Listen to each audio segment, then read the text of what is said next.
Ako po si Miss Winnie at ito ang ating kwento. Hello, Nay? Romel, gising na si Melissa. Ha? Totoo po ba? Oo, kaya bilis. Pumunta ka na dito sa ospital. Hinahanap ka niya. Sige, Nay. Sige, pupunta ako dyan ngayon. Ay, salamat sa Diyos. Biglang napaluha si Romel sa tuwa. Hindi niya mapigilan ang mabilis na pagpatak ng mga luha sa kanyang pisngi. Matagal din siyang naghintay, nagdasal at halos araw-araw ay binabantayan si Melissa sa ICU. At ngayon gising na siya, buhay at hinahanap siya. Mabilis niyang kinuha ang susi ng kotse na nakapatong sa lamesa. Tumakbo siya palabas ng bahay, halos hindi maisara ang pinto sa sobrang pagmamadali.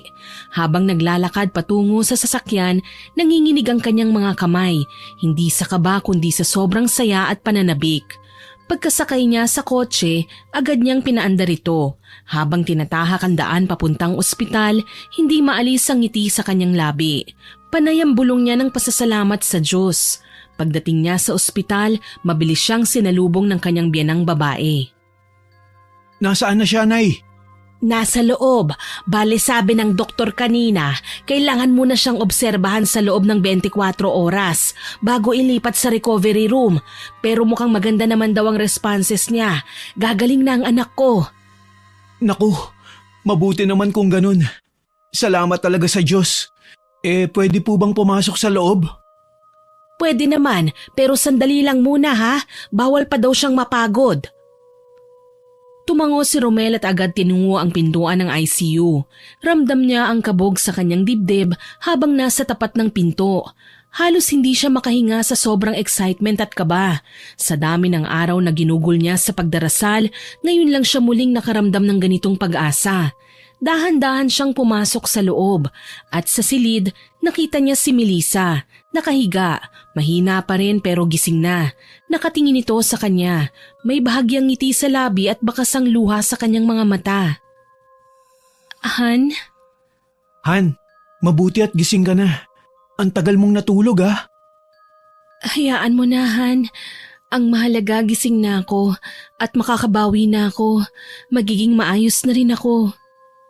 Yan ang palagi kong dasal gabi-gabi. Na magising ka, na bumalik ka na sa amin. Sobrang namiss kita. Hindi mo alam kung ilan ulit akong umiiyak sa tabi mo. Pinisil niya ang kamay ng asawa, marahan at puno ng pag-aaruga. O sige, huwag ka na muna magsalita. Magpahinga ka para mas bumilis ang pagbuti mo at mailipat ka na sa recovery room. Oo, Han. Salamat sa iyo, sa paghihintay, sa hindi pagsuko. Mahal na mahal kita. Sobra. Napasinghap si Romel. Hindi na kinaya ng puso niyang pigilan ang damdamin.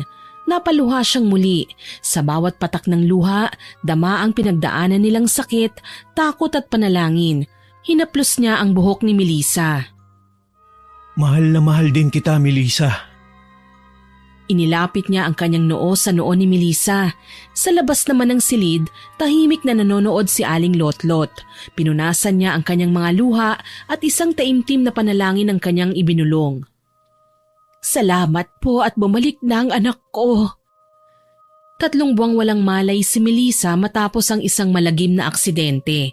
Galing siya sa trabaho noon at pauwi na. Habang sakay ng motorsiklo na minamaneho ng isang grab driver, nabundol sila ng isang truck sa highway. Tumilapon si Melissa at sa lakas ng tama, nabagok ang kanyang ulo. Dinala siya kagad sa ospital at nilagay sa ICU. Ayon sa mga doktor, malala ang trauma sa ulo ni Melissa. Nagkaroon din siya ng internal injuries. Isa sa mga pinakaapektado ay ang kanyang matres, na kinailangan tanggalin upang mailigtas pa ang kanyang buhay. Bilang asawa, halos gumuho ang mundo ni Romel. Mahirap tanggapin ang kondisyon ni Melissa, lalo at wala pa silang anak. Matapos ang mahigit 24 oras, inilipat na siya ng kwarto. Sa bagong silid, mas maaliwalas at mas komportable para sa kanila. Nakahiga si Melissa. Maputla pa rin ang kulay pero buhay. Nakatingin lang sa kisame na tila iniintindi pa ang mga nangyayari. Dahan-dahang lumapit si Romel. Hinawakan ng kamay ng asawa at hinaplos yon ng marahan. Han, Bakit? May masakit ba sa'yo? wala naman. May gusto sana akong tanungin sa'yo eh. Ano yun? Habang tulog ako, meron akong napakahabang panaginip. Tungkol sa'yo, may kabit ka raw. Nakita ko kung paano mo siya yakapin. Masaya kayo, tapos ako nanonood lang. Hindi ko kayo mapigilan. Grabe naman panaginip yan. May nangyari bang ganun? Wala. Ano ka ba naman? Wala akong babae. Ikaw lang. Ikaw lang ang mahal ko, Han. Wala nang iba. Napatingin si Melissa sa kanyang asawa. Parang pilit tinutukoy kung nagsasabi ito ng katotohanan. Baka naman totoo yun ha. Tinatago mo lang sa akin. Hindi Mula nang maaksidente ka, halos dito na ako tumira sa ospital. Wala akong ibang iniisip kundi ikaw lang. Paano pa ako magkakaroon ng oras sa iba? Tahimik si Melissa. Pilit pa ring iniintindi ang kanyang damdamin. Hindi niya alam kung ang panaginip ba niya ay babala o bunga lang ng trauma. Lumapit si Romel at marahang hinalikan ng noo ng asawa. Hayaan mo, Han. Basta magpagaling ka muna. Huwag mo nang iniisip yung panaginip mo na yan. Magpasalamat na lang tayo at nalampasan natin to. Kung sa bagay, tama ka. Basta, totoo yung sinasabi mo ha. Promise, Han. Hindi ako nagsisinungaling. Sa gilid ng kwarto, tahimik na nakamasid si Aling Lotlot. Nakakunot ang noo nito pero hindi nagsasalita. Hindi niya makuha kung dapat ba siyang maging masaya sa naging takbo ng pag-uusap ng mag-asawa. Matapos ang ilang minuto, tumikhim si Aling Lotlot. Lumapit siya sa kama ng dahan-dahan. Romel, hindi mo pa ba sasabihin sa kanyang totoo? Napatigil si Romel. Napatingin siya sa biyenan, tsaka muling tumingin kay Melissa. Nag-aalangan siya. Kita sa kanyang mga mata ang pag-aalala. Kailangan na po ba talaga ngayon Tanungin mo ang sarili mo, anak. Kung ikaw ang nasa kalagayan niya, gusto mo bang malamang huli na ang lahat? Masakit man pero mas mahirap kung sa iba pa niya maririnig. Bakit? Anong nangyayari? Bakit parang may hindi ako alam? Tahimik, hindi kaagad nakasagot si Romel. Kinuha niya ang kamay ni Melissa, marahan niyang hinaplos. Tsaka siya huminga ng malalim. Han, may kailangan kang malaman. Pero bago ang lahat, gusto kong sabihin sa'yo na mahal kita. Walang magbabago kahit ano paman. Ano nga ba? Sabihin niyo na. Anong nangyari sa akin? Sa aksidente, hindi lang ulo mo ang naapektuhan. Nagkaroon ka rin ng matinding pinsala sa loob ng katawan mo. Han, tinamaan din ng trauma ang matres mo. At kinailangan itong alisin ng mga doktor para mailigtas ang buhay mo. Napatulala si Melissa. Dahan-dahan parang binagsakan siya ng napakabigat na bagay. Unti-unti, dumaloy ang luha sa kanyang mga mata. Ibig sabihin, hindi na ako... Oo anak, hindi ka na maaaring magkaanak. Pero ayos lang naman yon, hindi ba? Importante buhay ka at yun ang pinakamahalaga. Hindi nagsalita si Melissa. Tuloy-tuloy ang pagdaloy ng kanyang mga luha. Ang mga kamay niya ay nanginginig at ang kanyang mga mata ay punong-puno ng sakit at panghihinayang. Matagal nilang pinlano ni Romel na bumuo ng pamilya, yung masaya at kumpleto.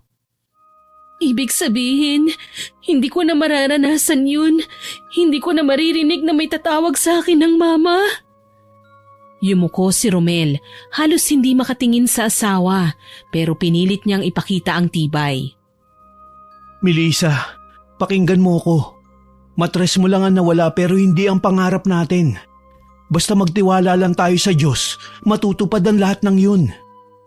Matutupad? Ano yun, himala?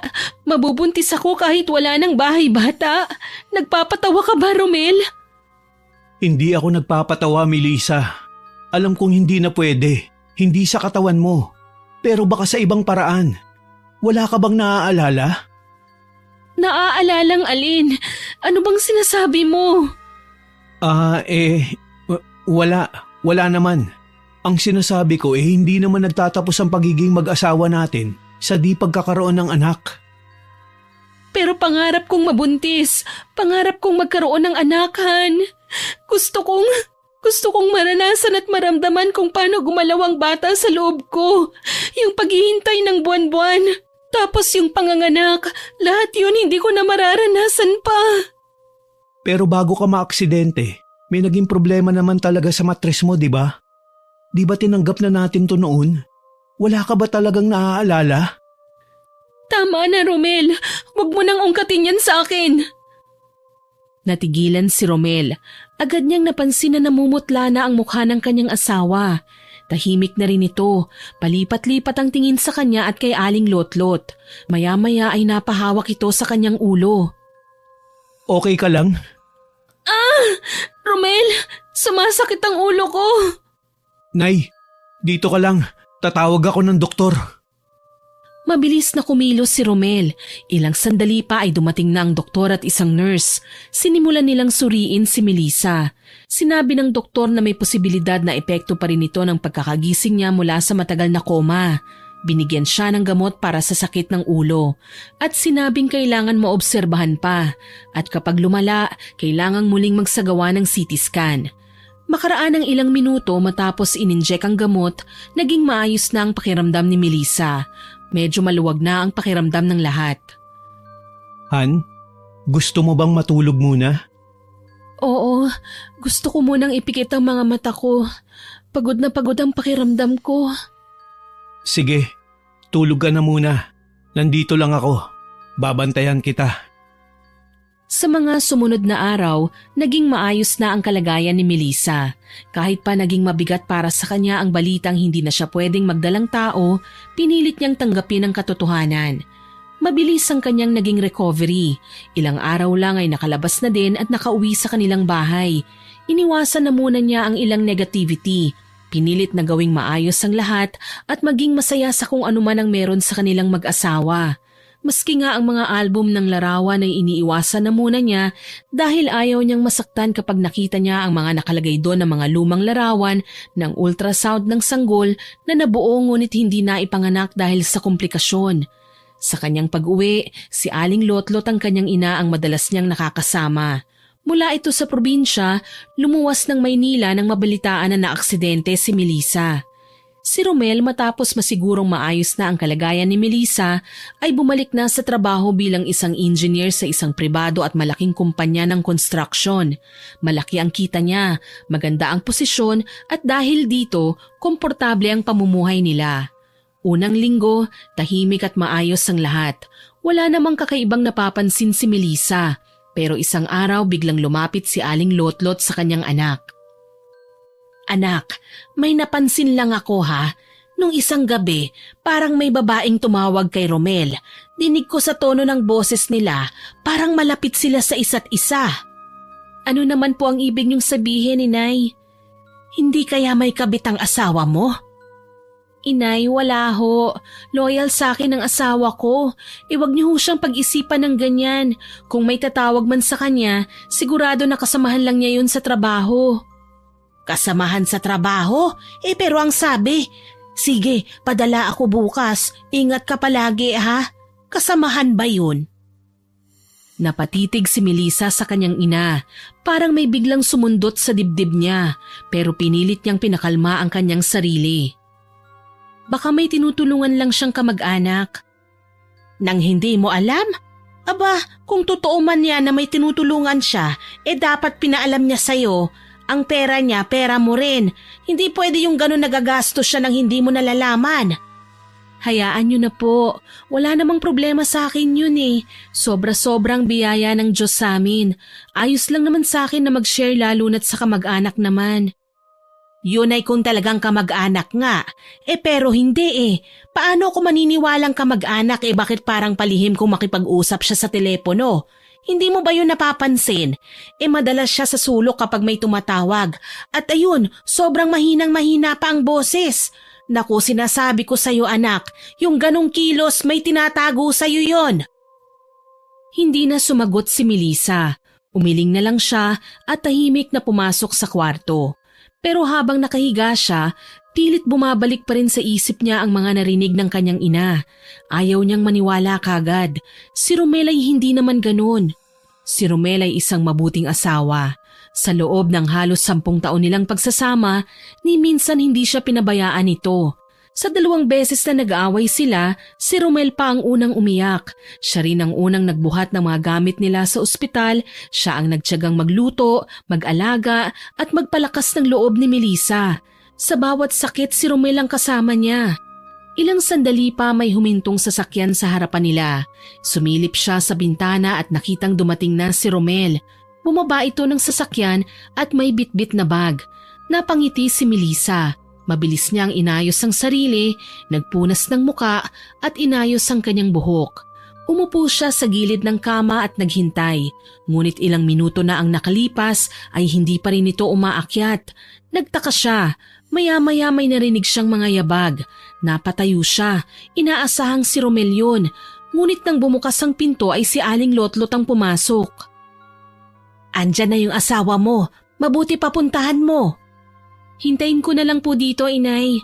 "Hihintayin mo? Kung gano'n hahayaan mo lang siya dun sa ibaba habang nakikipaglandian sa telepono." "Ano hong sabi niyo?" "Andon may kausap na naman at sigurado ko yun din yung babaeng kausap niya na sinasabi ko sa yung padadalhan niya ng pera. Naku, tama ako anak, maniwala ka sa akin, may kabit ang asawa mo, maniwala ka sa akin." "Inay, hindi ganyan si Romel, mabait siyang asawa." "Mabait nga, babaero naman. Masayang-masaya nga dun sa ibaba eh. Nakita ko yung ningning sa mga mata niya, tapos ang lapad ng ngiti, parang kilig na kilig. Hay nako, sinasabi ko sa'yo, Melissa." "Baka naman may ibang dahilan kung bakit siya masaya habang kausap yung nasa telepono." "Anak, hindi ko gustong sirain ang tiwala mo sa asawa mo. Pero ayoko ring lokohin mo ang sarili mo. Alam kong mabait si Romel, oo. Pero lahat ng lalaki may kahinaan yan. Lalo na kung iniisip nilang hindi mo na mabibigay ang mga pangarap nila. Hindi mo siya mabibigyan ng anak eh." Matalimang salitang binitiwan ng ina. Hindi sinadya ni Aling Lotlot pero tumama ito sa pinakamasakit na parte ng puso ni Melissa. Hindi siya sumagot. Tahimik lang siyang umalis ng kwarto at tumiretso sa banyo. Kunwari iihi, pero doon siya napaupo sa takip ng inidoro. Umiyak siya. Mula nang masabihan siya ng doktor na hindi na siya pwedeng magdalang tao, ito ang pinakamalaking takot niya na baka sa huli si Romel din ay bibitaw. "Anak, ayos ka lang ba dyan? Lumabas ka rito, nag-uusap pa tayo eh." Ngunit hindi sumagot si Melissa. "Ay nako Melissa, mabuti papuntahan mo na siya dun sa ibaba para masabi mong nagsasabi ako ng totoo. Huwag ka nang maging bulag anak, ilang beses ko na siyang nahuhuli, maniwala ka sa akin." "Inay, tama na ho, lumabas na po muna kayo ng kwarto namin, pakiusap lang." "O sige, aalis na ako.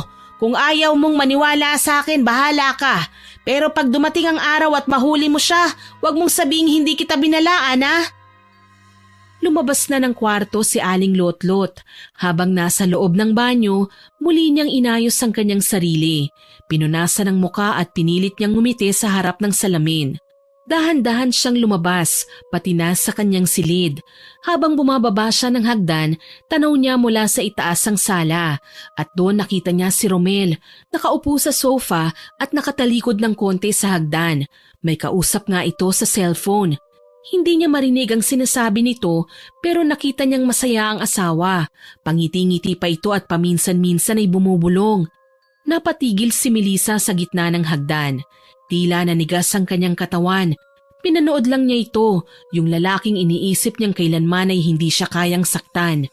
Maya-maya, biglang napalingon si Romel. Nagtagpo ang kanilang mga mata. Nanlaki ang mata ng lalaki. Natigilan, parang binuhusan ng malamig na tubig. Nang mahimasmasan, napatingin ito sa cellphone na hawak. Dali-dali niya itong binaba at halos kasabay nun, itinago sa bulsa ng kanyang pantalon. "Han? Sino yung kausap mo?" Katrabaho ko." "Katrabaho? Bakit mo naman binaba yung tawag?" Tapos na kami mag-usap." "Ganun ba?" kumain ka na? Oo, tapos na. May libreng food kanina sa opisina. Medyo naparami ko ng kain kaya hindi na ako maghahaponan dito. Sige. Kung ganon, halika na dito sa itaas. Magpahinga ka na. Nang gabing yun, pinili ni Melissa na wag nang ungkatin ang kanyang mga hinala. Tahimik siyang naglakad paakyat ng hagdan habang kasunod si Romel. Sa kabila ng kanyang pagtataka at pagdududa, wala siyang binanggit pa sa asawa. Hindi na siya nagtanong, hindi na rin nagparinig. Humiga siya sa kama, pinikit ang mga mata at pilit na isiniksik sa utak na baka nga katrabaho lang ni Romel ang kausap nito sa telepono. Niyakap siya ng asawa bago matulog. At nang gabing yun, binaliwala na lang ni Melissa ang nakita at lahat ng naramdaman niya. Mas pinili niyang manahimik. Kinabukasan, pagkaalis ni Romel, papasok sa trabaho, muling pumasok si Aling Lotlot sa silid ng mag-asawa. "Oh, ano, nakausap mo na? Natanong mo na ba siya kung may babae siya?" Hindi sumagot si Melissa. Bagkus ay tumitig na lang ito sa ina. Hindi makapaniwalang sa ganoong oras ay kukulitin siya nito tungkol sa kanyang paghihinala. "Huwag mong sabihing hindi mo pa kinakausap. Ano ka ba naman, Melissa? Hindi pwede yung ganyan. Ay nako, sinasabi ko sa'yo maaagawan ka. Ikaw ang kawawa nito kapag nagtagal." "Inay, tama na. Hindi naman tayo pwedeng mag-assume ng basta-basta eh. Mahal po ako ni Romel. Hindi ako nagdududa sa kanya." "Hindi ka nagdududa? Melissa naman, ilang beses ko na siyang nahuli. Ay nako, imulat mo nga yung mga mata mo. Huwag kang magbulag-bulagan. Ano, hahayaan mo na lang na lokohin ka ng ganon?" "Inay, please. Ayokong pag-isipan ng masama ang asawa ko. Kung may katotohanan man ang binibintang niyo sa kanya, hihintayin ko na siya mismo ang umamin sa akin." "Hindi ka ba nag-iisip, Melissa? Walang lalaking umaamin sa mga kalokohan nila. Maniwala ka sa akin, anak. Gumising ka at hindi lahat ng lalaki totoo ang sinasabi. Tama na yung pagiging martir mo. Tigilan mo na yung pagiging mabait mo. Baka yan pa ang dahilan kung bakit ka niloloko." Hindi ko kayang husgahan siya ngayon nang wala man lang malinaw na ebidensya.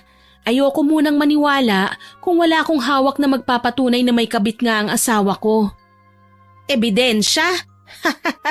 Nagdudumilat na ang katotohanan, Melissa. Ano ka ba? O sige, ebidensya ang gusto mo? Halika, maghalughug tayo sa mga gamit ng asawa mo. Malay mo may makita tayo." "Po? O di ba yan ang gusto mo?" "Pero inay..." "Ayaw mo? O sige, kung wala tayong makikita, titigil na ako. Promise yan, hindi na ako mangungulit. Magtitiwala na ulit ako sa asawa mo." Sa umpisa'y nag-alangan pa si Melissa, pero sa huli napapayag din. Binuksan nila ang cabinet ni Romel at sa drawer nakita nila ang passbook, ang savings account nila ni Romel. Agad niya itong kinuha at binuklat. Napakunot noo siya, may mga malalaking withdrawals na nakarecord. Una ilang araw bago siya maospital, sumunod habang siya'y nasa koma. Hindi niya alam ang mga ito, wala pa ding sinasabi sa kanya si Romel. Kinabahan siya nang makita ito lalo na't malalaki ang perang nawawala. Dahan-dahan siyang napaupo sa gilid ng kama. Hawak ang passbook na parabang isang bagay na pwedeng sumabog sa kamay niya. "Bakit hindi ko alam to?" Lumapit si Aling Lotlot. Pinilit silipin ang laman ng passbook. Nang makita ang mga halaga, napailing siya. "Abay, saan niya dinala ang mga ito? Ang laking halaga. Hindi mo talaga alam ito, Melissa? Lalo na to, oh. Bago ka na aksidente. Ang laking halaga nito, ah. Anong ginawa niya sa pera? Binili ng bahay ang kabit niya?" Umiling lang si Melissa, pero halata sa muka ang pagkalito at unti-unting pagkatakot. Tumayo siya at nagsimulang halughugin ang aparador ni Romel. Ilang minuto pa'y may mga nahulog na sobre mula sa pagitan ng mga nakatiklop na damit. Kinuha niya ito. May mga papel, mga resibo, mga remittance slips. Nang buksan niya at isa-isahin, napansin niya ang isang pangalan, paulit-ulit sa iba't ibang resibo. 1, 2, 5, 10, iba't ibang petsa, iba't ibang halaga. May 5,000, may 10, may 15, at halos lahat tumutugma sa mga panahong kritikal siya sa ospital. Napatitig si Melissa sa mga papel. hindi makapaniwala. Vivian? Sino ito? Hindi mo kilala? O di ba, sabi ko naman sa'yo, tama talaga ako, may kabit yang asawa mo. Yan o, yan ang ebidensyang hinahanap mo. Hindi sumagot ang babae. Tumahimik lang siyang nakayuko. Nanginginig ang kanyang kamay sa pagkakahawak ng mga dokumento. Isang malamig na pakiramdam ang bumalot sa kanya. Kailan mo ba balak tanungin ang asawa mo? Muling tinignan ni Melissa ang sobre kung saan nakalagay ang mga resibo. Inisa-isa niya ang laman hanggang sa may nakita siyang larawan. Dahan-dahan niya itong hinugot. Isang babae, morena, makinis ang balat, mahaba ang buhok. Ang kanyang mga mata ay mapupungay. Naka-light makeup lang ito pero hindi maipagkakailang maganda rin ang babae. Aba, in fairness sa asawa mo marunong din talagang pumili ang loko. Maganda rin ang kabit. O ano, hindi ka pa rin ba naniniwala? Sa palagay mo, hindi ka kayang ipagpalit ng asawa mo sa ganito kagandang babae? Patuloy na pagsulsol ng kanyang ina habang si Melissa ay nakatitig sa larawan. Hawak niya ito ng mahigpit. Isang saglit pa, napatayo siya bigla. Tama ka nga, inay. Niloloko nga ako ni Romel. Mabuti naman at natauhan ka na rin. Akala niya siguro hindi siya mabubuking. Nakakaloko talaga. Ang kapal ng mukha ng asawa mong yan. Walang iya siya. Hindi man lang niya ako nirespeto. Habang ako nakaratay sa ospital, walang malay. Tapos siya may ginagawang kababuyan sa likod ko. Napaluhod si Melissa sa sahig. Hawak-hawak pa rin ang larawan ng babae. Tumulo ang luha niya. Nanginginig ang katawan sa galit at sakit. Ano bang pagkukulang ko, inay? Ginawa ko naman ang lahat Wala kang kasalanan, anak. Hindi mo kasalanan kung demonyo ang asawa mo. Alam mo, matagal ko nang nararamdaman na masama talaga ang ugali ni Romel. Sa totoo lang, ay nako, nakakagigil. Ang sakit, inay. Ang sakit-sakit. Umupo si Aling Lotlot sa tabi niya. Hinaplos ang likod ng anak niya at niyakap. Sige, iiyak mo lang yan. Masakit talaga ang maloko ng asawa. Pero dapat mo ring ipagpasalamat yan kasi nalaman mo. Sinasabi ko sa'yo, ang mga lalaki, pare-pareho lang naman loloko ang mga yan. Lahat sila mga walang kwenta, katulad ng tatay mo. Napatingin si Melissa sa kanyang ina. Mas lalo pang nadagdagan ang sakit na nararamdaman niya nang maalala ang mga sandali na inabando na sila ng tatay niya at sumama sa kabit nito. Ano na ngayon ang balak mo? Hindi ako mananahimik, inay. Hindi na. Oras na para malaman ni Romel na hindi niya ako kayang tapakan ng ganun-ganun lang. Napahawak si Melissa sa dibdib niya. Ramdam niya ang bigat ng emosyon, ang init ng ulo niya, unti-unting umakyat hanggang sa pinakatuktok. Hindi na siya takot sa katotohanan, galit na siya at handa na siyang harapin si Romel. Tinignan niyang muli ang larawan, kahit masakit pinagmasdan niyang mabuti ang babae. Ilang sandali pa, nagpa siya siyang punitin ito pero may napansin na nakasulat sa likod. May address, nanlaki ang mga mata ni Melissa. Aba, at may address pa talaga Ang tapang din naman ng asawa mo, ano? Yung mga ebidensya niya parang hindi takot na makita mo Nakalagay pa talaga dyan ang mga detalye tungkol dyan sa babae. Bakit ganun? May hindi ako maintindihan dito. Ako may hinala ako kung bakit. Inilagay yan ng asawa mo dyan para madali mong makita. Baka nga bala ka na talagang iwan ng asawa mo. Hinihintay lang niyang makita mo ang mga yan para ikaw na mismo ang kumalas. Ano pong ibig niyong sabihin, inay? Na sinadya niya ito? Na gusto niyang makipaghiwalay?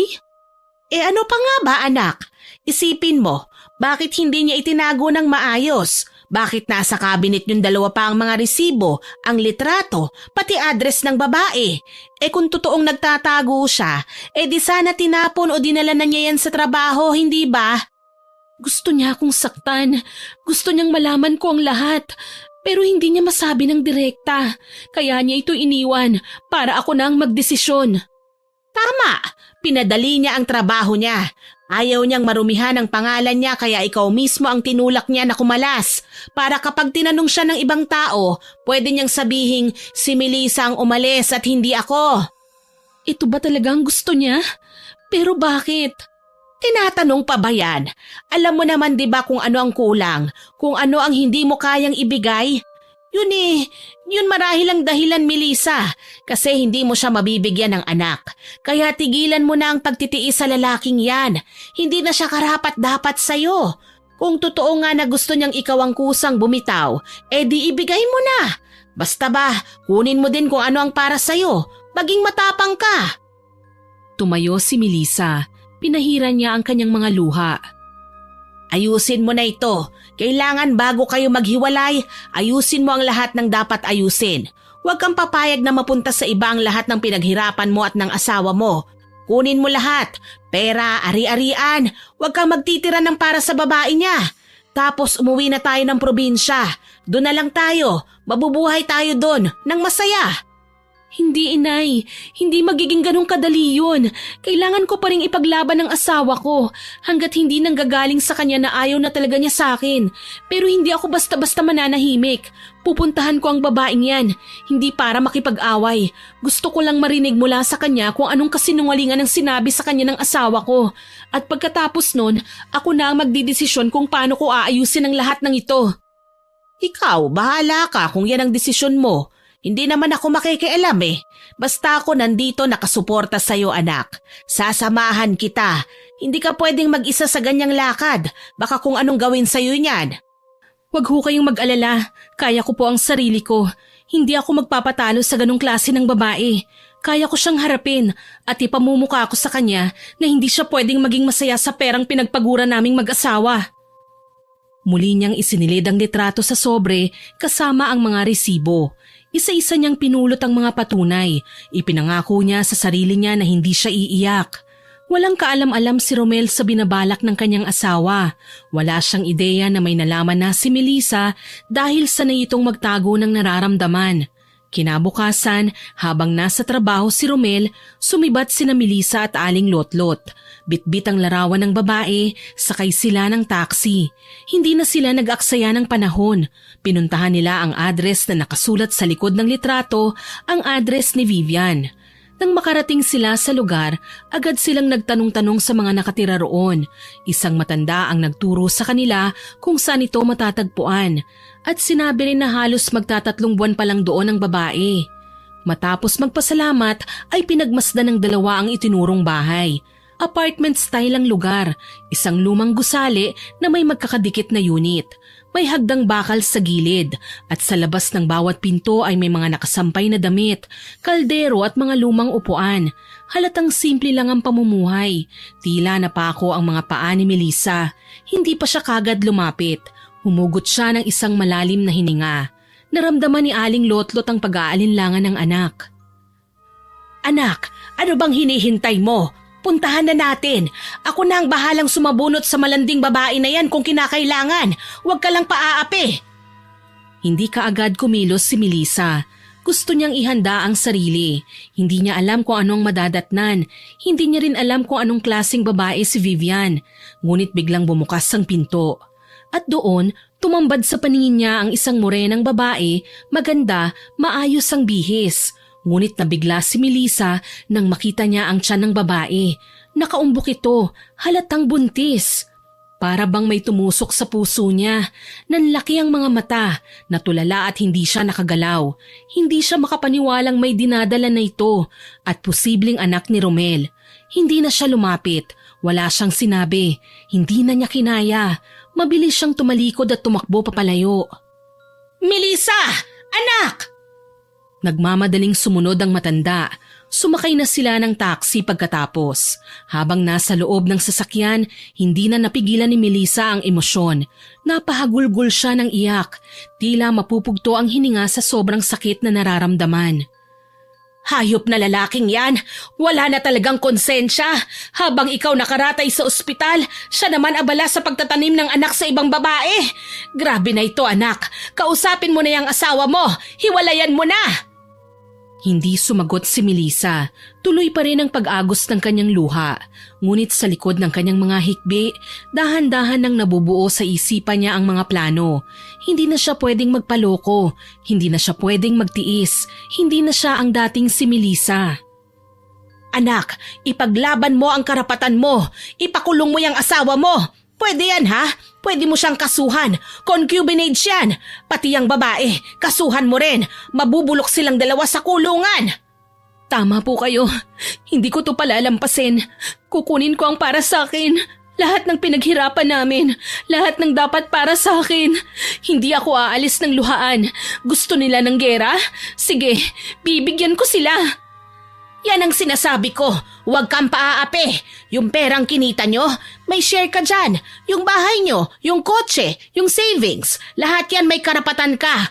Huwag mo siyang palayain hanggat hindi mo nakukuha ang dapat sa'yo. Kakausapin ko siya mamaya. Gusto kong makita kung paano siya magsinungaling pa kapag alam niyang hawak ko na ang lahat ng katotohanan. At pagkatapos nun, tapos na. Mabuti pa nga, baka akala niya hindi mo kaya. Pero kilala kita, Melissa. Hindi kita pinalaki para lokohin at ipagpalit lang ng basta-basta. Tumango si Melissa. Ramdam niya ang bigat ng desisyon, pero buo na ang loob niya. Hindi na siya ang dating tahimik na asawa. Ngayon alam na niya ang lahat. Lalaban na siya.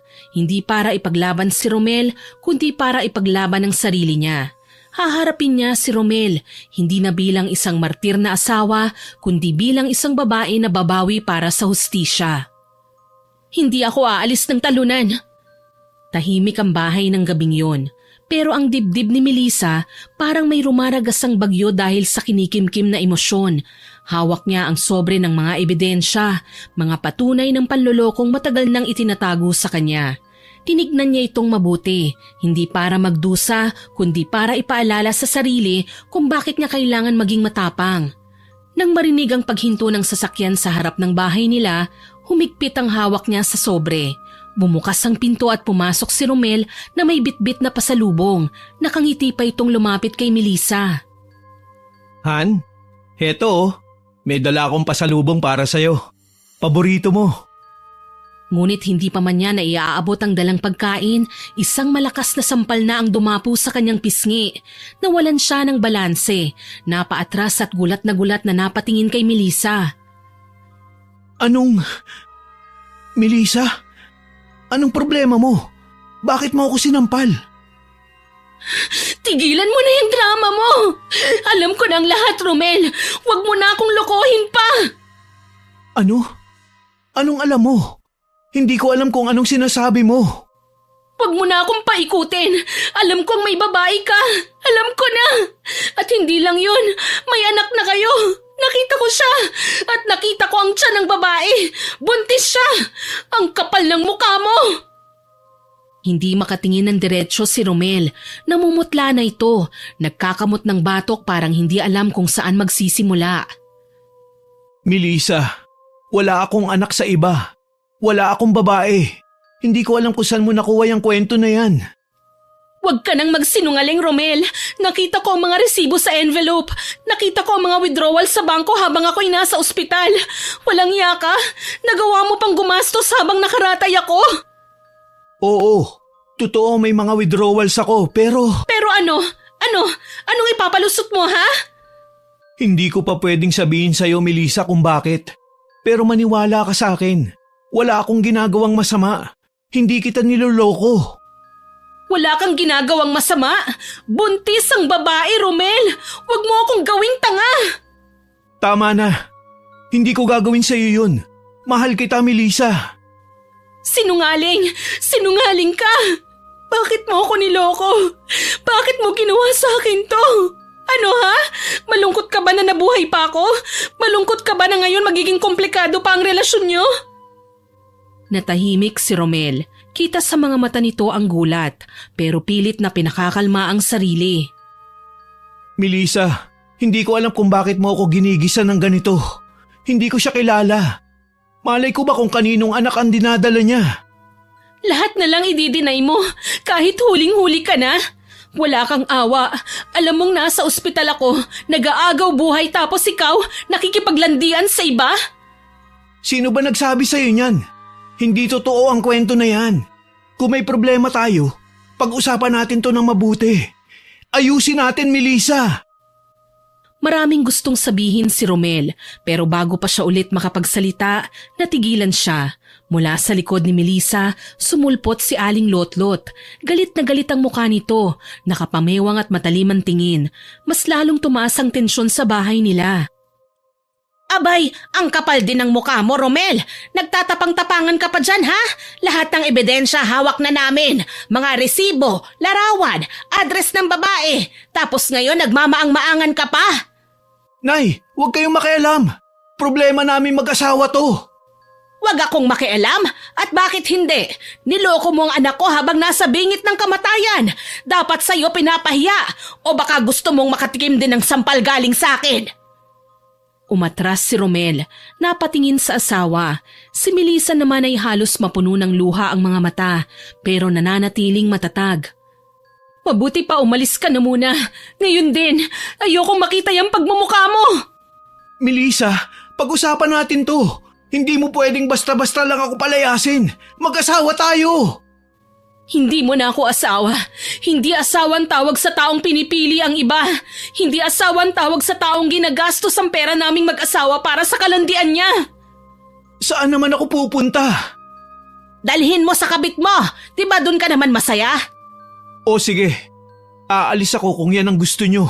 Pero sana kapag lumamig na yung mga ulo ninyo, tawagan mo ako, Melissa. Mag-uusap tayo. Sasabihin ko lahat sa'yo. Aaminin ko ang dapat na aminin. Talaga? Aba, ayos ka din ah. Nangihingi ka pa talaga ng time para ano? Para mapag-isipan mo ng mabuti kung paano ka makakalusot? Wala akong dapat na lusutan. Ang nangyayari ngayon, may basbas mo yun.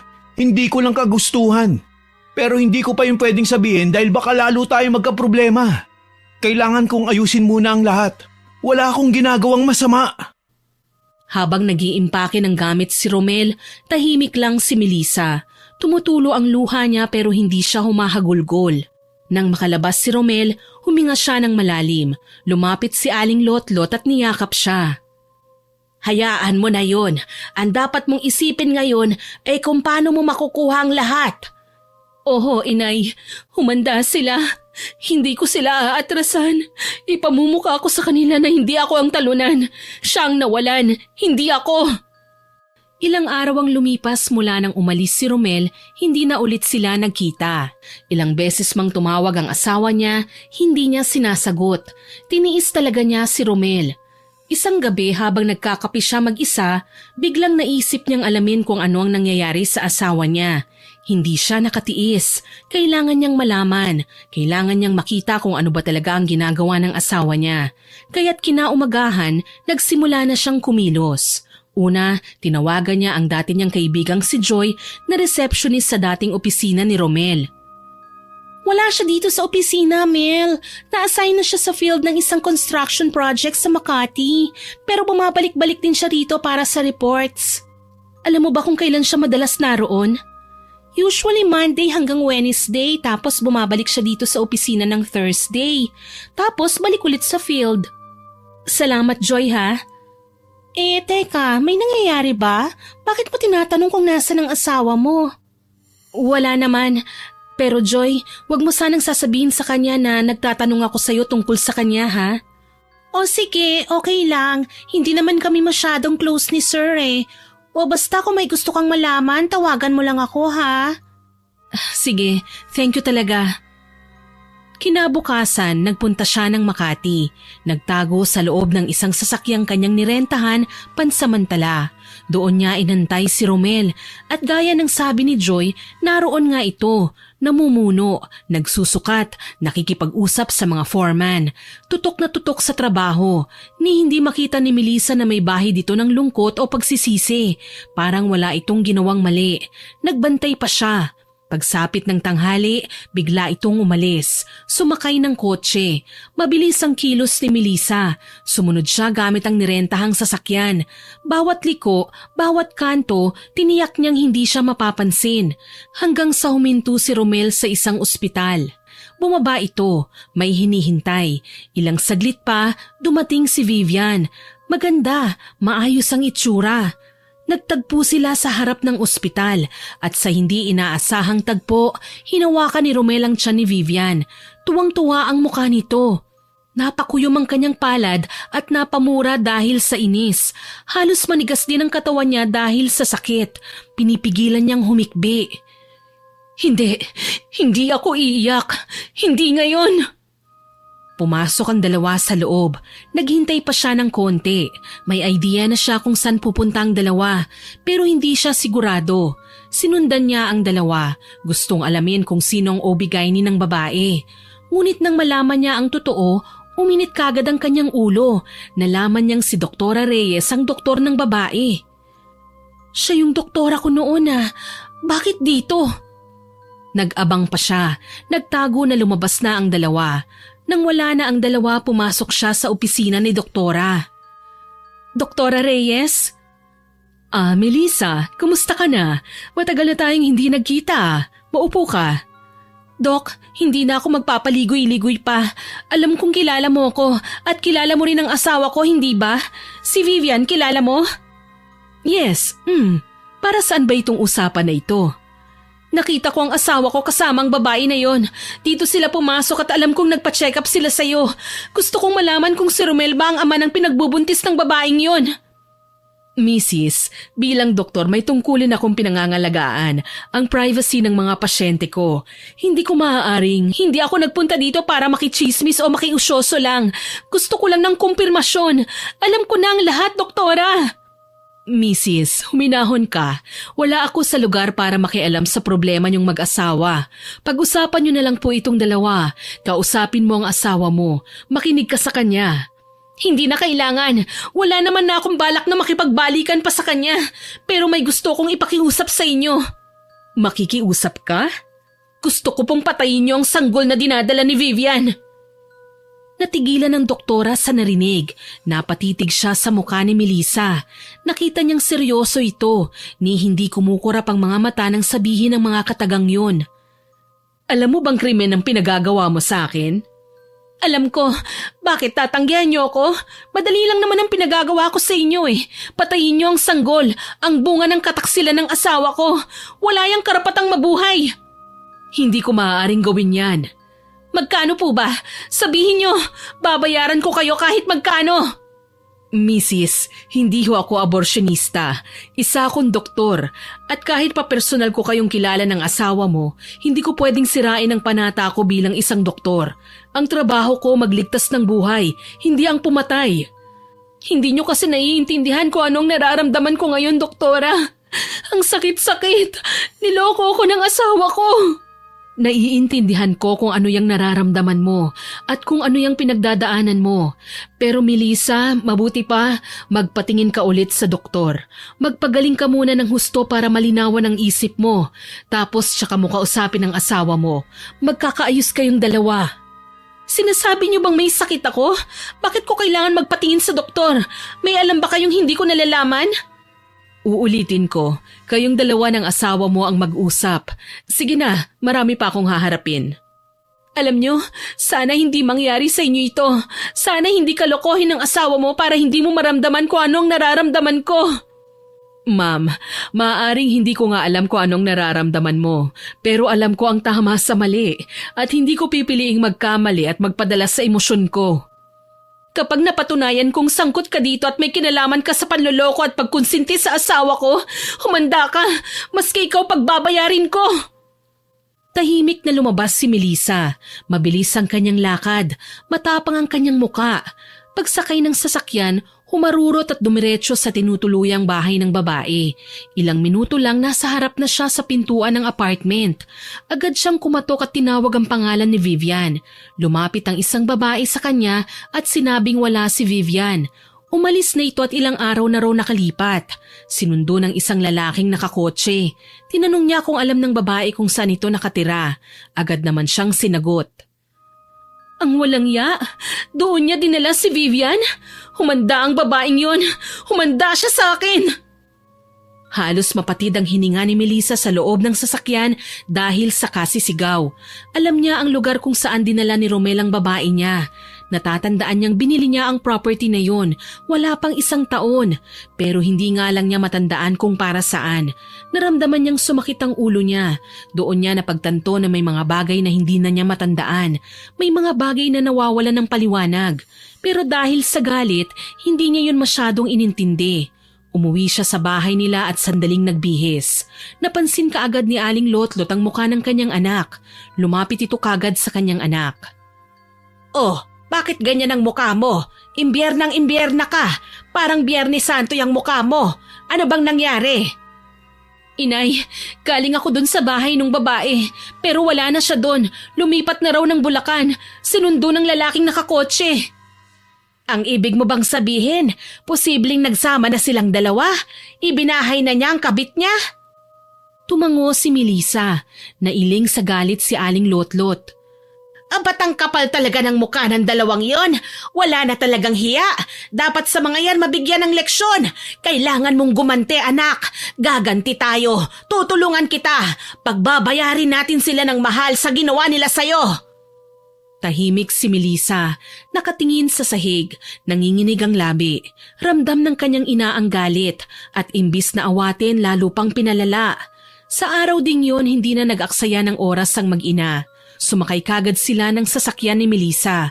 Tahimik lang ang biyahe pero baka sa mukha ni Melissa ang matinding galit at lungkot. Si Aling Lotlot naman hindi mapakali sa kinauupuan niya.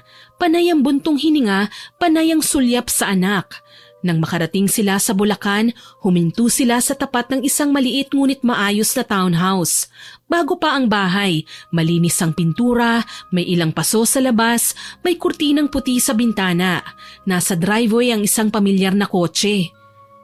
"Ay nako, ayun o, kotse ng asawa mo. Ang kakapal talaga ng muka, mga walang ya. Akala nila siguro hindi sila mahahanap. Mabuti alam mo itong lugar na ito, anak." "Bahay po namin ito." "Bahay nyo? Bahay nyo ito? Ang lakas naman ng loob ng asawa mo na dalhin ang kalandian niya sa mismong pamamahay nyo. Abay wala na talagang takot itong si Romel. Halika, bumaba ka ng sasakyan. Susugurin natin sila. Hindi pwede yung ganito." "Sandali lang po, inay." Tumahimik na ulit si Melissa. Tinitigan lang nito ang bahay, ang kotse ng asawa at ang mga detalye sa paligid. Pinakiramdaman niya ang sarili. Buong katawan niya nanginginig pero pinipigilan niya ang galit. "Ano? Ganito lang? Wala tayong gagawin? Naku, mapapatay ko yung walang yang asawa mo!" "Sandali lang ho. Maghintay tayo sandali." Nanatili sila sa loob ng sasakyan. Nakahinto sila sa di kalayuan kung saan tanaw pa rin niya ang labas ng bahay nila. Maya-maya bumukas ang pinto. Lumabas si Romel, nakapolo, maayos na maayos, parang walang pinagdaanang problema sa buhay. Sumunod si Vivian. Nakadaster lang ito pero makikita sa mukha ang saya. Nakangiti siya habang sinusundan ng lalaki. Nakita pa nilang kumaway si Romel bago sumakay ng sasakyan. Pagkaalis ni Romel, hindi na nag-aksaya pa ng oras si Melissa. Inabante niya ang sasakyan at itinigil mismo sa tapat ng bahay. Walang sabi-sabing bumaba siya, kasunod niya si Aling Lotlot na tila hindi rin mapigilan ng sarili. Paglapit sa bahay, pinigilan ni Melissa ang babae sa tuluyang pagsasara ng pinto. Nagulat si Vivian. Tinignan niya mula ulo hanggang paa si Melissa. Parang natulala sa biglang pagdating ng mga bisita. "Anong ginagawa mo dito? Kilala mo ko?" Hindi siya makasagot pero kita sa mukha niya ang kaba at takot. "Tinatanong kita, anong ginagawa mo dito sa bahay ko? Bahay namin to ni Romel." "Ha? Anong sinasabi mo? Anong bahay mo? Hindi ba?" "Tumahimik ka! Ano't para kang umaarting inosente dyan? Babae ka ng asawa ko, hindi ba? Tapos ngayon ibinabahay ka na niya. Dito pa sa mismong bahay namin. Anong klaseng babae ka?" "Sandali lang, hindi ko maintindihan. Wala akong..." "Abat sasagot ka pa? Ang kapal ng mukha mo. Akala mo ba matatakasan mo ang kasalanan mong ito? Haliparot ka!" Sandali lang po. Huwag niyo naman po akong pagsalitaan ng ganyan. Wala akong kasalanan." Hindi na nakatiis si Aling Lotlot. Bigla niyang hinablot ang buhok ni Vivian. Napasigaw ang babae. Pilit na nagpupumiglas. Tama na po. Buntis po ako. Maawa naman po kayo sa akin. Pero tila naging bingi si Aling Lotlot. Tuloy-tuloy lang siya sa paghatak niya sa buhok ng babae habang panay ang pagmumura nito at pagbato ng masasakit na salita. Malandi ka! Pumapatol ka sa asawa ng may asawa! Sinira mo ang buhay ng anak ko, kaya sisirain ko ang sayo! Titiyakin kong makakalbo kita, pokpok ka! Habang nangyayari yun, tahimik lang si Melissa. Hinayaan lang niya ang ina sa ginagawa nitong pananakit kay Vivian. Patuloy lang sila sa kanilang ginagawa. Hindi nila namalayan na bumalik si Romel. May nakalimutan ito sa bahay. Natigilan siya nang makita ang kanyang asawa na nasa loob na ng bahay, kasama si Aling Lotlot. Ngunit ang ikinatakot niya ay ang makita niya kung anong ginagawa ng kanyang biyenan kay Vivian. Mabilis siyang pumasok sa loob para pigilan ito. Ano to? Bitawan mo si Vivian, ay! Agad niyang hinila si Aling Lotlot palayo, pero dahil sa lakas ng pagkakabig niya, natumba ang matanda sa sofa sa loob ng bahay. Inay! Romel! Anong ginawa mo sa nanay ko? I'm sorry, hindi ko sinasadya. Pero mukhang ayos naman siya. Malambot ang sofa na yan. Ano bang ginagawa niyo dito? Bakit kayo nananakit ng tao? Anong sabi mo? Wala ka ba talagang kahihiyan, Romel, para itanong sa akin yan? Kayo ang dapat kong tanungin bakit kayo nandito? Bakit mo dinala yung babae na yan dito? At bakit mo sinaktan ang nanay ko? Mel, hindi ko siya sinaktan. Hindi ko sinasadya. Hayop ka, Romel! Wala kang kwentang lalaki!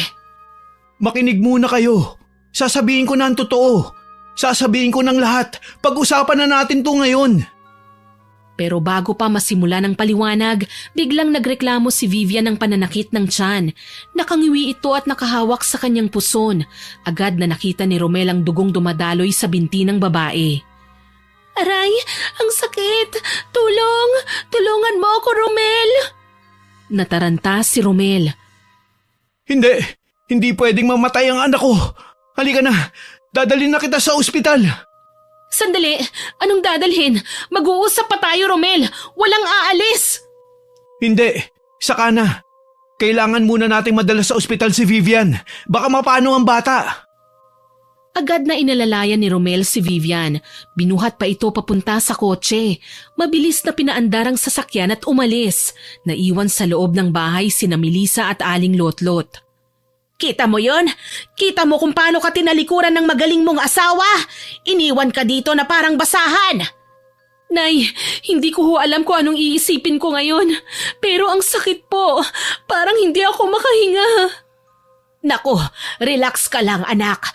Di ako marunong mag-drive ng sasakyan eh. Walang maghahatid sa'yo sa ospital. Tuluyan na nga napaiyak si Melissa sa sama ng loob. Hindi na ako nagtataka kung bakit nauwi sa ganito. Noon pa man, sinabi ko na sa'yo, huwag mo siyang pakasalan, pero hindi ka nakinig. Anong ginawa niya? Nilayo ka niya sa akin, tapos gayon sinaktan ka pa niya at pinaiyak. Kung alam ko lang, sana noon pa lang nung nanliligaw siya, kinulam ko na, para hindi na siya umabot sa ganito. Napaupo sa sofa si Melissa.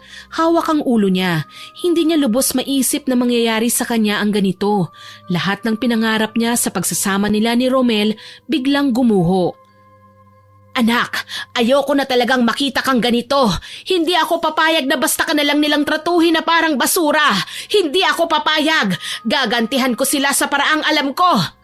Inay, wag na. Wag na nating dagdagan pa ang gulo. Hayaan na natin ang batas na magparusa sa kanila. Ano? Yun ang hustisya para sa'yo? Yung makulong lang ang asawa mo sa loob ng 6 na buwan, 1 taon o 4? Tapos yung babae, papayag ka na destyero lang ang parusa? Kulang yun anak. Hindi yun sapat sa lahat ng mga naging kasalanan nila sa'yo. Napaangat ng tingin si Melissa sa ina. Nakita niyang inilabas nito ang isang panyo at agad na lumuhod sa sahig. Pinunasan niya ang dugong tumulo sa sahig at pagkatapos ay tumingin sa paligid. Namulot ito ng ilang piraso ng hibla ng buhok. Humanda sila! Gaganti tayo anak! Tama ka inay. Ayoko nang maging biktima. Kung iniwan niya ako para sa babae niya, Sige, hindi ko hahayaan maging masaya sila. Kukunin ko ang hustisya. Magbabayad sila. Magbabayad sila. Yan, ganyan nga anak. Magalit ka. Ganyan ang gusto ko. Yung lumalaban. Kasi hindi naman kita pinalaking mahina. Gawin mo na, inay. Ang gusto ko maramdaman nila kung gaano kasakit ito. Gusto ko silang magsisi. At mangyayari yan. Pangako ko sa'yo. Pero, inay, di ba matagal mo nang itinigil ang ganyang gawain? Mangkukulam ka pa rin pala? Oo naman. Matagal na. Itinigil ko na pero kaya ko naman ulit gawin eh. Kakayanin ko. Alang-alang sa'yo, anak. Itiniklop na ng ginang ang panyo at nanguha ng supot sa kusina. Doon niya ito isinilid kasama ang ilang piraso ng hibla ng buhok. Uuwi tayo ng probinsya. Doon natin gagawin ito. Naroon ang mga gamit ko. Hindi na sumagot pa si Melissa. Tahimik lang siyang nakatingin sa ina habang abala ito sa paglalagay ng mga gamit sa supot. Nang matapos ay bumalik na sila sa bahay sa Maynila at nag-impake ng kanilang mga gamit. Halo-halo ang nararamdaman niya ng mga oras na yon. Hindi niya akalain sa ganoong paraan magtatapos ang lahat sa kanila ni Romel. Nang makalabas ng bahay, sumulya pa siya sa pinagsaluhan nilang tahanan ng asawa. Sa bahay na una siyang nangarap na may masayang pamilya at panghabang buhay na kaligayahan. Ngunit ang lahat ay naglaho, walang natupad. Ang lahat ng pagsisikap nila natapos lang sa isang iglap dahil sa pagtataksil. Pagdating nila sa terminal, mahigpit ang hawak ni Aling Lotlot sa kanyang bag at ang kamay naman ni Melissa inaakay ang kanyang ina para itong batang pinoprotektahan ng kanyang ina. Pagkarating nila sa probinsya, agad na sumalubong kay Melissa ang malamig na simoy ng hangin. Mag-aalas 6 na ng hapon pero tila mas maagang dumilim sa lugar na yon. Paglapit nila sa lumang bahay ni Aling Lotlot, halos mapatigil siya sa kanyang kinatatayuan. Ang bahay nila ay tila mas luma na mula pa nung huli niya itong nakita. Gawa lang ito sa kahoy, may mga bahagi na kupas na pintura at may lumang bintanang nakakandado ng alambre. Ang bubong ay kalawangin na. Pagpasok nila, naamoy kagad ni Melissa ang amoy ng lumang insenso. Naroon pa rin ang altar sa isang sulok, may mga nakalagay na mga manika, itim na kandila, lumang larawan ng kanilang mga ninuno at ang nakabaligtad na krus. Sa gabing yon, matapos silang makapagpahinga ng konti, sinimulan na ni Aling Lotlot ang ritual. Nakaupo lang si Melissa sa isang gilid ng silid habang pinanonood ang ina. Nakasuot na ito ng itim na duster, nakapulupot ang pulang panyo sa ulo at may hawak na baston na kahoy. Nagsindi ito ng 3 kandila sa harap ng altar, isang puti, isang pula at itim. Pagkatapos, sinimulan na nito ang dasal. Hindi naman maintindihan ni Melissa ang sinasambit ng kanyang ina. Hindi man niya nauunawaan ito, ramdam naman niya ang unti-unting paggapang ng kilabot sa kanyang katawan. Maya-maya pa, inilabas na ni Aling Lotlot ang supot kung saan nakalagay ang mga hibla ng buhok at panyo na may bahid ng dugo. Pagkatapos, inilagay niya ito sa isang maliit na palayok at sinunog. Habang tinutupok ng apoy ang panyo at buhok, biglang tumunog ang cellphone ni Melissa. Tumatawag si Romel. Hindi niya ito sinagot. Sa halip pinatay lamang niya ang tunog. Tumawag pa ulit ang lalaki, paulit-ulit, pero hindi pa rin niya sinagot. Hindi kita bibigyan ng pagkakataong makapagsinungaling pa ulit sa akin. Romel, tapos na tayo.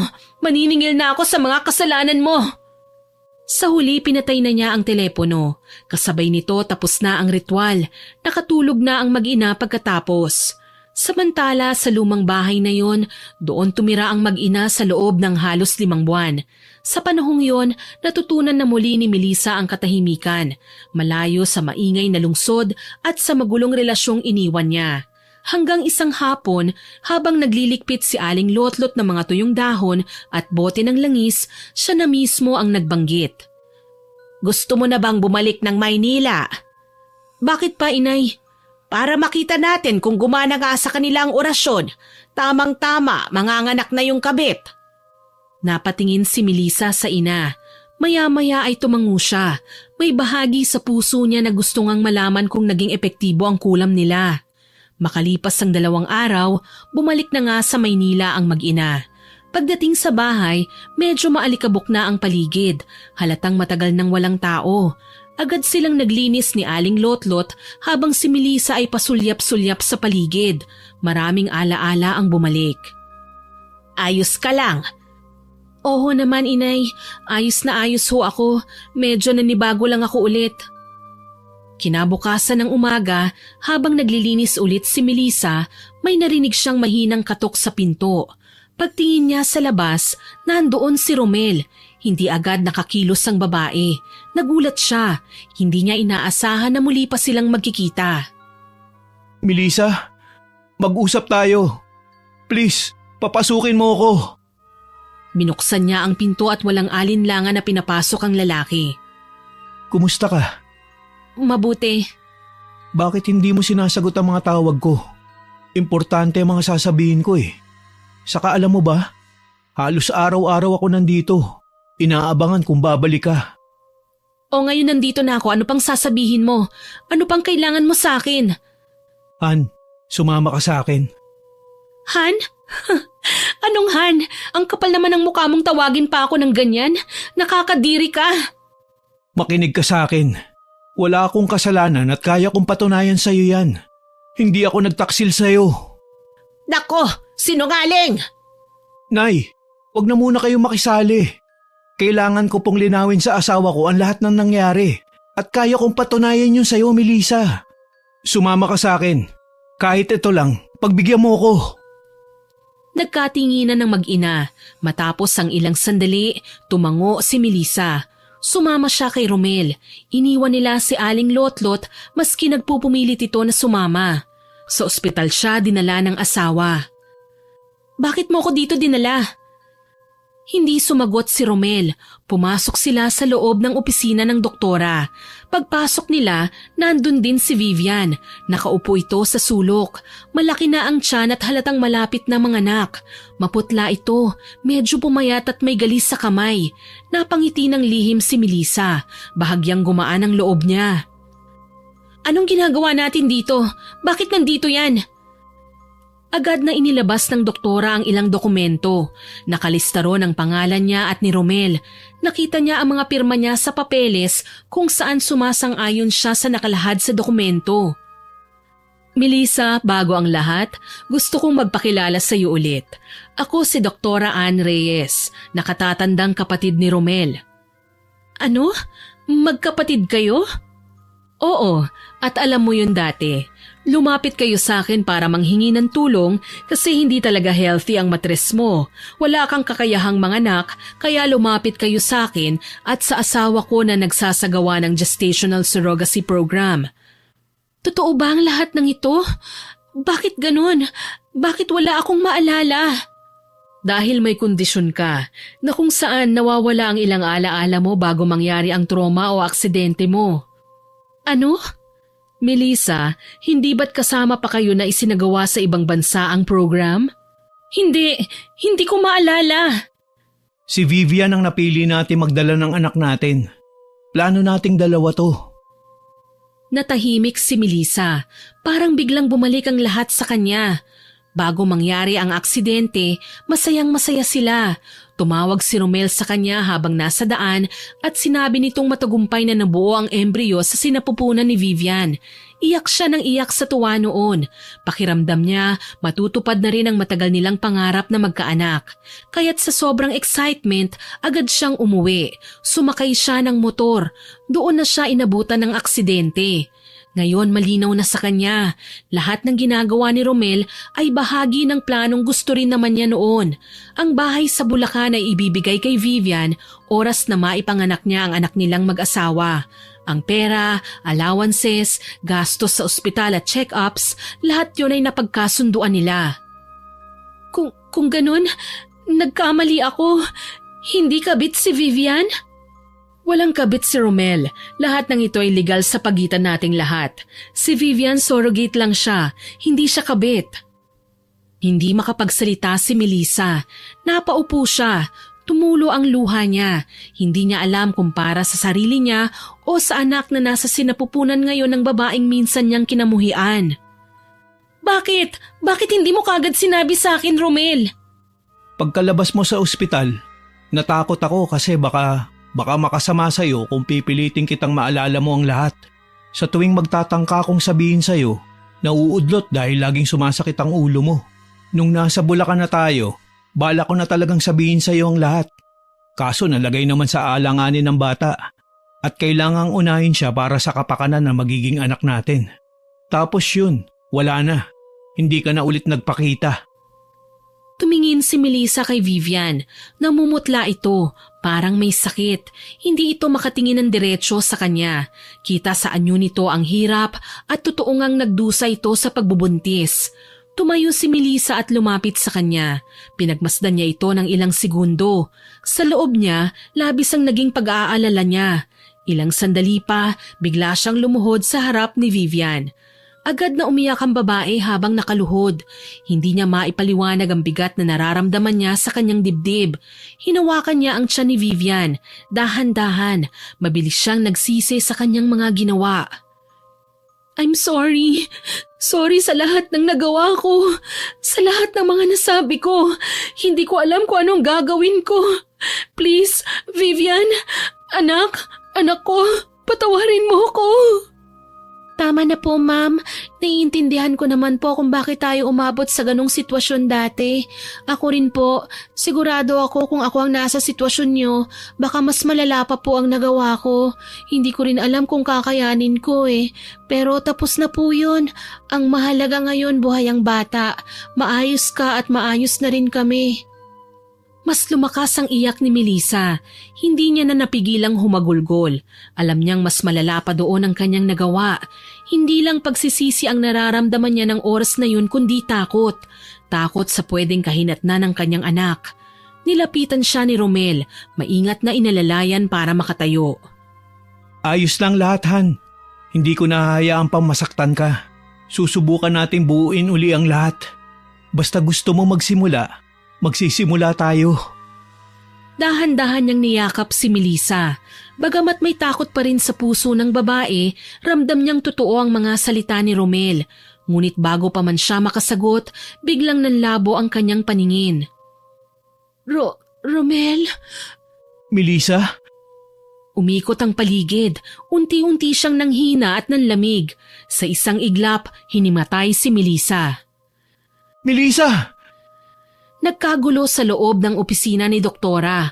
Mabilis na tumawag ang doktora ng tulong habang si Vivian ay napatayo. Bakas ang pagkabigla at pag-aalala sa muka. Ilang sandali lang ay dumating ang mga nurse. Mabilis nilang nilapatan ng paunang lunas si Melissa. Inilagay sa stretcher at dinala sa ER. Si Romel halos hindi magkanda-ugaga sa pagsunod. Hawak ang kamay ng asawa habang inililipat ito. Pagmulat ng mga mata ni Melissa, nasa hospital bed na siya. Mahina ang kanyang pakiramdam pero malinaw na ang kanyang isipan. Nang igalaw niya ang ulo niya, nakita niya si Romel sa tabi. Nakaupo ito, nakatitig sa kanya, punong-puno ng pag-aalala ang muka. Romel? Mabuti naman at gising ka na. Pinag-alala mo naman ako ng hustuhan. Tinitigan ni Melissa ang asawa. Napalunok siya ng ilang beses. Gusto na niyang aminin ng mga nagawa nila ni Aling Lotlot, ang ritual at ang kulam. Gusto niyang magsimulang muli at alam niyang kailangan maging tapat siya sa asawa kung gusto talaga nilang ayusin ang lahat. Romel, may kailangan akong aminin sa'yo. Ngunit bago pa niya masabi ang susunod na salita, bumukas ang pinto ng kwarto. Hayop ka! Anong ginawa mo sa anak ko? Nagulat si Melissa at Romel. Biglang pumasok si Aling Lotlot, galit na galit. Lumapit ito kay Romel at sinugod siya. Tinulak ang dibdib ng lalaki. Nay, sandali lang po. Huwag mo kong mananay-nanay dyan! Muntik mo nang patayin ang anak ko! Inay, tama na. Hindi kasalanan ni Romel. Han, pwede mo ba kaming iwan muna ni nanay? Tumango si Romel. Umalis ito sa kwarto at iniwan ang mag-ina para makapag-usap. Pagkaalis nito ay agad na ikinuwento ni Melissa ang totoo sa kanyang ina. Mahinahon ang kanyang boses pero puno ng sakit. Ipinaliwanag niyang lahat. Wala siyang kinalimutang detalye. Habang nagsasalita siya, nakita niya ang unti-unting pagbagsak ng ekspresyon ng ina. Tahimik lang ito habang pinakikinggan ang bawat salitang binibitiwan ng anak. Hindi na ito sumingit pa, hindi na rin nanulsol ng kung ano-ano. Unti-unti niyang naunawaan ang lahat. Unti-unting napagtanto niyang mali ang kanyang ginawa. Nang matapos magsalaysay si Melissa, nanatili pa rin silang tahimik. Parehong pagod, parehong emosyonal. Nagkamali sila. Ang batang dinadala ni Vivian ay hindi bunga ng pagtataksil, kundi bunga ng isang pangarap na matagal nang gustong matupad ng mag-asawa. Anong gagawin natin, Inay? Paano yun? Ano bang sumpa ang binigay niyo sa pinagbubuntis niya? Patay na isisilang ang bata. Iyon ang sumpa na ginawa ko. Nanginginig ang labi ni Aling Lotlot habang nakatitig sa anak niyang si Melissa. Hindi to pwede, Inay. Anong gagawin natin? Ito na ang huling pagkakataon ko para magkaroon ng anak. Inay, tulungan mo ko. Bawiin mo ang sumpa. Please, kailangan buhay ang anak ko. Anak, hindi madaling bawiin ang kulam. Kailangan may magsakripisyo para matapos yon. Nakikiusap ako. Parang awa mo na, Inay. Gawan niyo ng paraan. Ang anak ko, Inay. Ang anak ko. Please, wag niyong patayin ang anak ko. Hindi na napigilan pa ni Aling Lotlot ang mapaiyak. Bawat salitang binibitiwan ng anak ay parang sibat na dumudurog sa kanyang puso. Tahimik siyang lumapit. Niyakap si Melissa ng mahigpit. Sige, gagawa ako ng paraan. Gagawin ko ito, anak, dahil mahal na mahal kita. Kahit ano pang mangyari, sana palagi mong tatandaan na mahal kita. Ngayon alam ko na, nagkamali ako. Mali akong isipin na kaya kong hawakan ang lahat, na pwede kitang kontrolin. Mali akong mangarap na lagi tayong magkasama hanggang dulo. Nakalimutan kong may sarili ka palang buhay. Patawarin mo ko, anak, sa lahat ng nagawa ko sa'yo. Pagkasabi noon ay lumabas na ang matanda. Hindi na lumingon pa at hindi na ulit nagpakita pa. Makalipas ang ilang araw, naging maayos na ang pakiramdam ni Melissa. Pagka-uwi nila, agad niyang hinanap ang ina. Umuwi na siya. Nagpaalam sa akin kanina. Hindi ko nga pala nasabi sa'yo. Sabi niya, doon na muna siya sa probinsya. Tumango si Melissa. Maya-maya tumunog ang telepono ni Romel. Tumatawag ang kapatid nito. Han, manganganak na si Vivian. Talaga? Tara, puntahan na natin. Gusto kong makita ang anak ko. Mabilis silang sumakay ng sasakyan at nagpunta ng ospital. Pinapasok silang dalawa sa delivery room. Hirap si Vivian sa panganganak. Napahawak si Melissa sa dibdib niya. Hindi niya maipaliwanag ang nararamdaman niya ng mga oras na yon. Ilang minuto pa, sa huling sigaw ni Vivian, inilabas na niya ang sanggol na babae. Pero nagkaroon ng problema. Ang sanggol, hindi ito umiyak. Tila tumigil ang oras para kay Melissa. Naging mabagal sa kanya ang mga kilos sa loob ng kwartong yun. Nakita niyang marahang minamasahe ng doktora ang dibdib at likod ng sanggol at binigyan ito ng hangin. Halos mawala ng ulirat si Melissa dahil sa matinding pag-aalala. Diyos ko, huwag niyo pong kunin ang anak ko. Maawa po kayo. Iligtas niyo po siya. Nagsalitan sila ni Romel ng pagdarasal. Halos sabay silang humihikbi habang pinanonood ang pakikipaglaban ng munting buhay na yon. At sa wakas, isang mahinang iyak. Sumunod ang mas malakas. Napasinghap si Melissa. Napahawak sa kanyang bibig.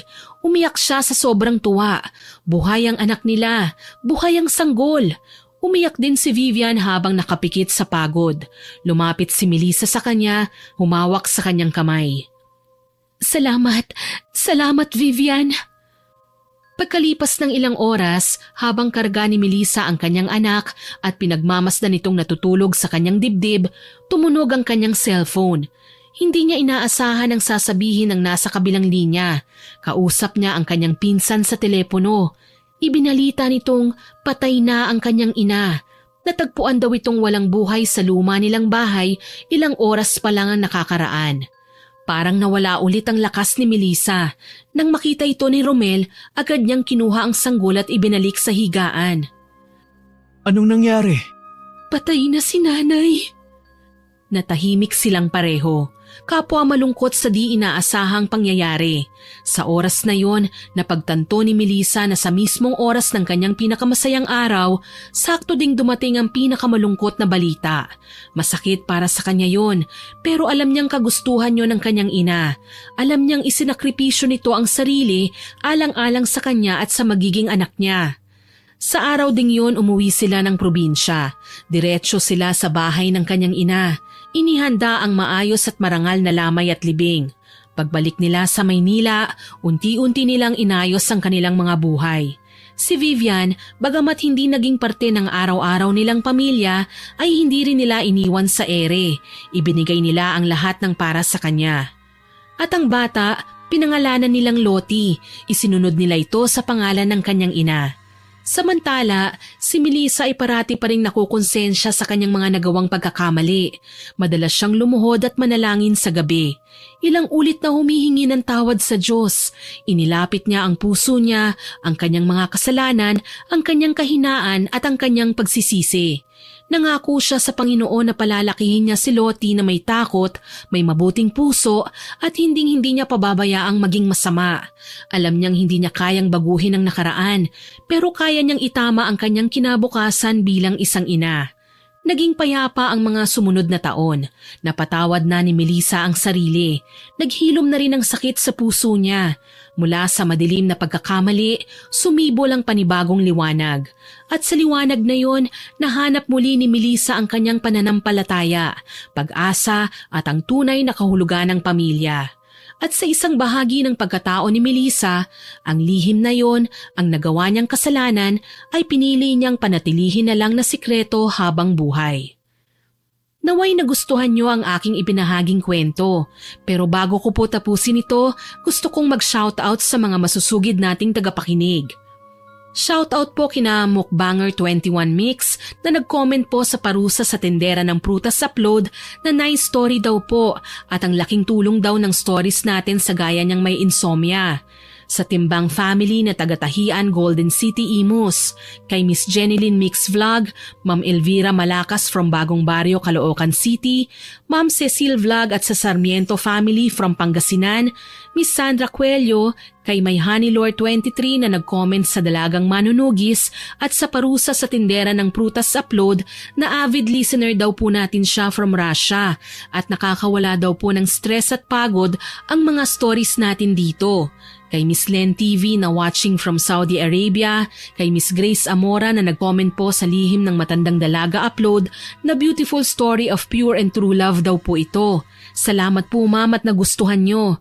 Miss Rubilin Gapigon, Miss Irene Flores, kay Miss Merlin Francisco from Inabasan Hamtik Antique at kay Love Corner Story na nag-comment po sa Lihim ng Matandang Dalaga upload. Ang sabi po niya, every word hits the heart, no need for fancy visuals, just a sincere real voice is enough. Salamat po at nagustuhan nyo ang pagsasadula ko sa kwentong ito. Kay Miss Teresita Miranda or Tara Rose, Sir Rogelio Castro at kay Miss Melissa Layag. Salamat po sa lahat ng like ninyo at comments at sa susunod po ay sisikapin kong ma-shoutout ang iba pa nating listeners. Muli, ako po si Miss Winnie na nagpapasalamat sa inyong pakikinig.